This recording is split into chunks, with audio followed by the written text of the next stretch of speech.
Tout épisode séquence 6 de la série La Patrona s'ouvre sur une scène tendue. Véronica arrive chez Francisca et à sa grande surprise, elle y trouve Cecilia. Immédiatement, elle lui demande ce qu'elle fait là. L'atmosphère est lourde, pleine de sous-entendus. Pendant ce temps, de l'autre côté, Maximiliano et Luca se disputent une fois encore. Leur relation est toujours explosive. Luca, rempli de rancune, balance à Max qu'il ne pardonnera jamais les Suarez. Pour lui, la sœur défunte de Max n'était rien d'autre qu'une meurtrière, responsable de la mort de son père. Son obsession est claire, il ne trouvera la paix une fois qu'il aura pris sa revanche contre tous les Suarez. Pendant ce temps, Veronica découvre enfin pourquoi Antonia a renvoyé Cecilia. C'est Francisca qui lui révèle la vérité. Mais ce qui la rend folle de rage, c'est surtout d'apprendre comment David a traité la jeune fille. Hors d'elle, Veronica déclare qu'il faut éradiquer le poison qu'Antonia a injecté dans son fils. David, de son côté, cherche désespérément des nouvelles de Cecilia. Il se rend chez son oncle Max pour savoir où elle se trouve. Mais Max ne mâche pas ses mots. Il lui répond sèchement que ce n'est pas son problème, parce que la veille, David n'a pas eu le courage de défendre Cecilia. Max le traite alors de lâche, un pauvre lâche indigne de l'héritage que leur a laissé le tigre. Au même moment, Alejandro poursuit ses recherches sur l'or de Chamoco. En discutant avec Ricardo, il rencontre qu'il se souvient parfaitement que c'est le tigre qui avait découvert l'or en premier. Cette terre lui appartenait. Et pour protéger son secret, il avait inventé la légende du diable afin d'éloigner tout le monde. Alejandro remarque aussi un détail troublant. Chaque fois que le tigre faisait venir quelqu'un au village pour déclarer la mine, la personne finissait par disparaître. Certains partaient sans explication et l'un d'eux s'était même suicidé. Intrigué, il demande à Ricardo de creuser davantage. Revenons à David. Max continue de le rabaisser, lui rappelant sans relâche ce que le tigre leur avait enseigné, le courage, l'honneur, la force. Mais David, lui, n'a montré que lâcheté.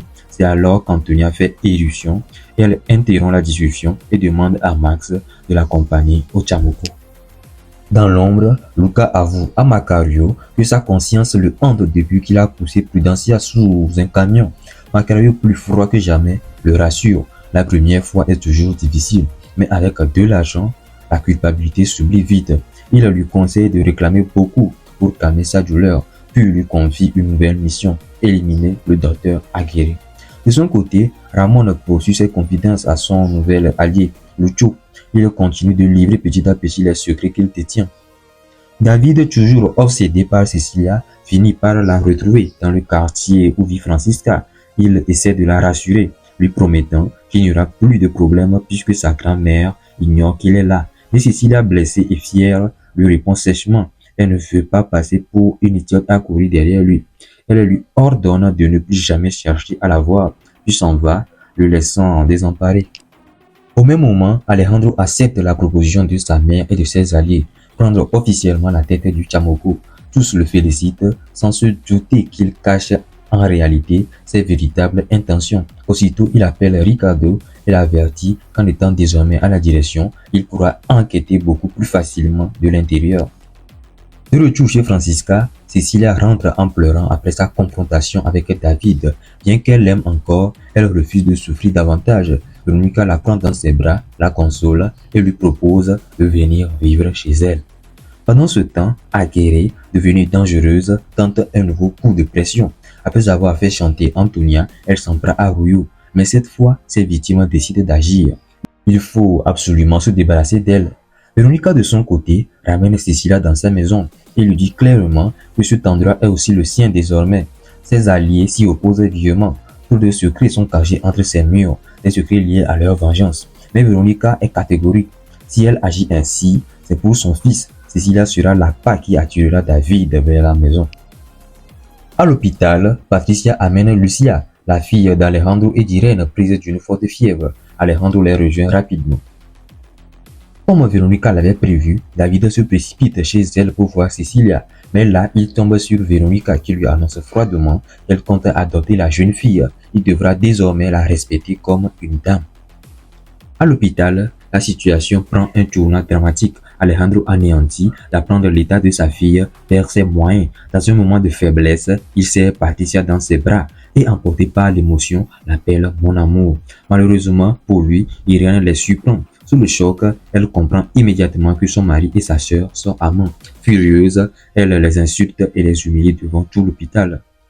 De l'autre côté, Luca tente d'accomplir la mission confiée par Macario, tuer la docteure Aguirre. Il l'attaque dans sa voiture, mais Aguirre, rusée, réussit à se défendre. Elle lui vaporise une substance dans les yeux, sort précipitamment et un combat éclate dehors. Comme toute attente, elle parvient encore une fois à s'en sortir. Chez Veronica, David ne comprend pas pourquoi elle veut adopter Cecilia, alors que cette dernière n'est plus une enfant. Cecilia arrive justement à ce moment. Veronica lui demande si elle souhaite lui parler, mais la jeune fille refuse. Veronica, furieuse, ordonne alors à ses gardes de chasser David. À l'hôpital, Irène ne décolère pas. Elle continue d'humilier sa sœur, la traitant de chienne en chaleur. Le scandale est tel qu'un médecin doit intervenir pour la faire sortir, mais Irène promet de tout révéler à Ricardo. Alertée, Patricia appelle aussitôt son mari pour l'avertir qu'Irène s'apprête à provoquer un scandale judiciaire. Pendant ce temps, Aguirre, toujours traqué, se déguise en homme pour échapper à Luca. Chez Veronica, Cecilia découvre par hasard le vrai visage de Constanza. Jusque-là, cachée derrière un voile, Constanza est furieuse, mais Veronica décide de tout lui expliquer. Elle et ses alliés lui font comprendre que désormais, elle connaît leur vérité et qu'elle doit garder le silence, car leur vie en dépend. De son côté, Irène se rend précipitamment au tribunal pour dénoncer Patricia et Alejandro à Ricardo. Mais Ricardo, déjà prévenu, la stoppe net et la menace même de l'arrêter si elle continue. Pendant ce temps, Antonia tente une nouvelle manipulation. Elle rend visite à Alberto et lui demande une chose incroyable, séduire sa belle-fille Valentina. Irène et Ricardo rentrent chez eux. Irène, toujours bouleversée, ne comprend pas pourquoi Ricardo reste aussi calme. Ricardo lui demande de ne plus impliquer son fils dans ses affaires et d'arrêter ses scènes publiques. Il lui conseille de se concentrer sur sa fille, elle aussi, qui est malade et a besoin de sa mère. Irène, dévastée, raconte tout à Antonia, mais cette dernière, implacable, défend son fils et intime à Irène de retourner à l'hôpital auprès de sa fille. Pendant ce temps, Luca raconte à Macario et Tiacone son échec contre Aguirre. Furieux, Tiacone envoie immédiatement ses hommes pour finir le travail. Et c'est dans cette tension insoutenable que l'épisode se termine avec Alejandro recevant enfin les résultats médicaux révélant ce dont souffre réellement sa fille.